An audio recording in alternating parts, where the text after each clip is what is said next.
We experienced all the major weather conditions known to man in Zhangjiajie, hiked over 4,000 steps, and came away with a 3-day self-guided itinerary.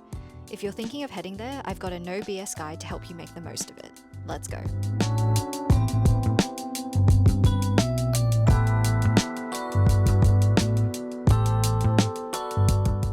First, it's important to know that Zhangjiajie National Park is actually in Wulingyuan, not Zhangjiajie City. We stayed at Foggy Valley, which is about a 10-minute drive from the East Gate. It was a quiet spot with generously sized rooms and a balcony view of the beautiful mountains surrounding us. Airport pickup was included, and they also helped arrange our park tickets and internal transportation to and from the East Gate, which made things a lot easier.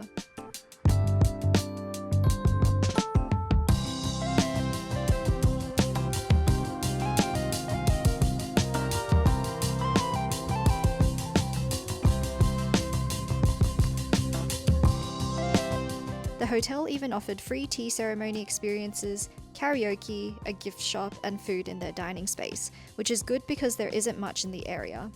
Most importantly, they house tiny 2-week-old kittens and a bunch of other cats and dogs as pets within the premises.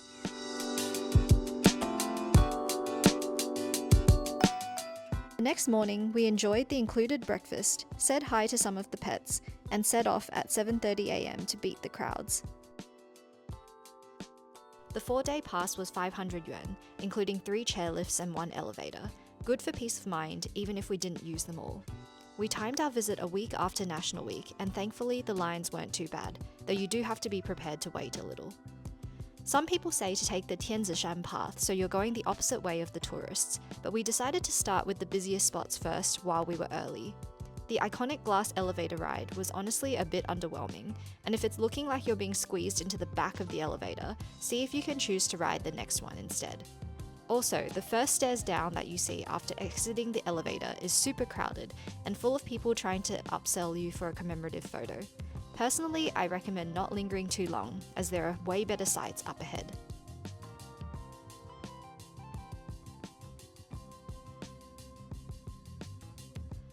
The real star of the day was Yuanjiajie, the Avatar Mountains. The trick is to walk past the crowded platforms and further down. There are so many other sub-platforms and more isolated spots where you can get a shot without 50 strangers in the background.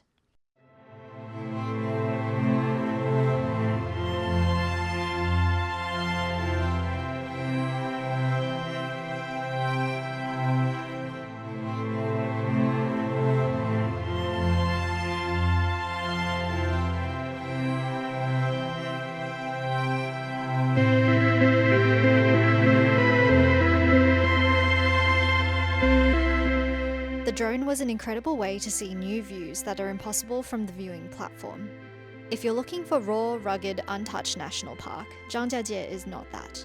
The paths around the main attractions are well paved and designed to accommodate a lot of people of varying ages and mobility, with food and souvenir vendors at every corner. After a couple of hours at Yuanjiajie, we hopped on a park bus over to Tianzishan. This area is criminally underrated. Just as epic as the Avatar Mountains, but way less crowded.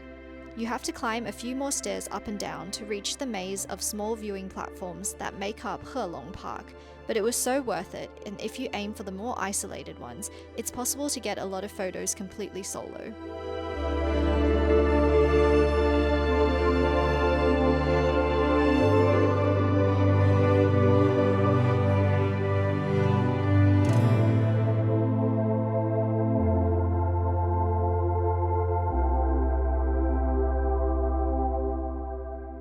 By this point, and because we had climbed the Great Wall the day before, our legs were done. Near the East Gate exit, we found a 100 yuan foot massage, which was exactly what we needed, and definitely what I recommend.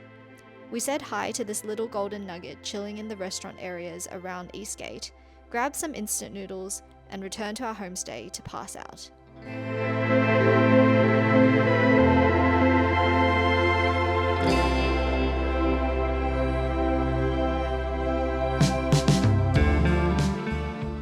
We woke up the next day to classic Zhangjiajie fog and rain. Definitely better weather for the Golden Whip Stream Walk, or Jinbianxi, an easy, flat 8-kilometer trail through the forest, mostly covered from the rain.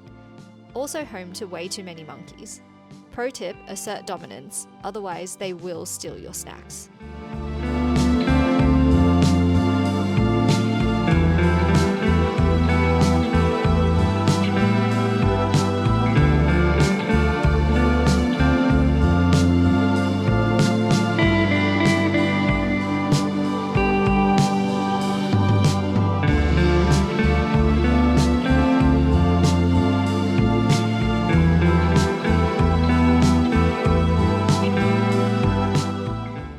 Then came the real challenge, Huangshi Village, 4,000 steps up.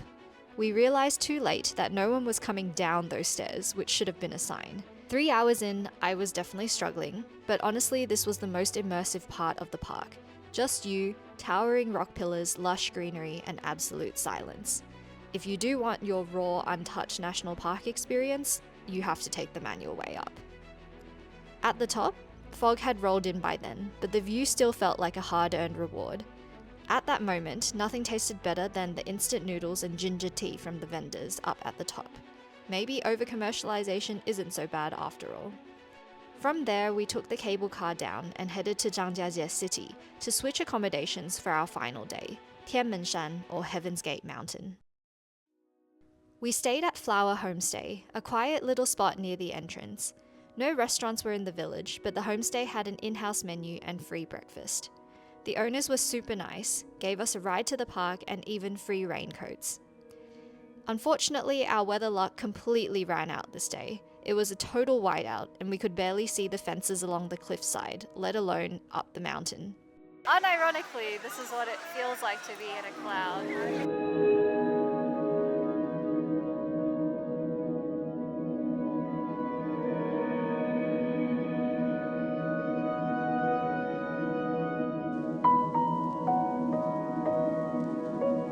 We made an attempt to explore the park beyond the Heaven's Gate hole, but at this point it was clear the fog wasn't going anywhere.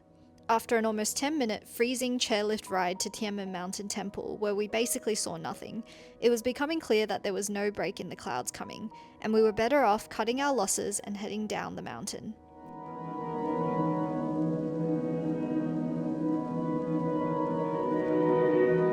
We decided to instead check out 72 Qilou. It looks incredible in photos, stacked traditional buildings glowing at night and huge, but in reality it's mostly gift shops, photo studios and street food.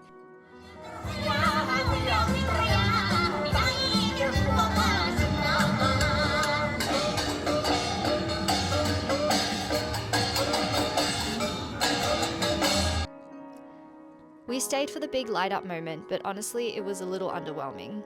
If you go, don't show up 3 hours early like we did. An hour max is enough.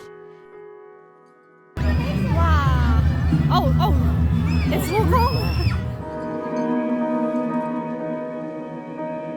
Sunshine, fog and rain, it all adds to the experience of Zhangjiajie National Park. The main takeaway from me is that planning ahead is key. Start early, pack snacks, stay hydrated, and wear comfortable shoes. For a mix of convenience and adventure, a 3-day itinerary should cover all the highlights. And if you have extra time, explore the quieter trails for a more untouched experience. This was definitely one of the highlights of my China trip. I'd love to hear your tips and any chaotic stories in the comments, and more China travel videos are in the works. Until then, happy traveling.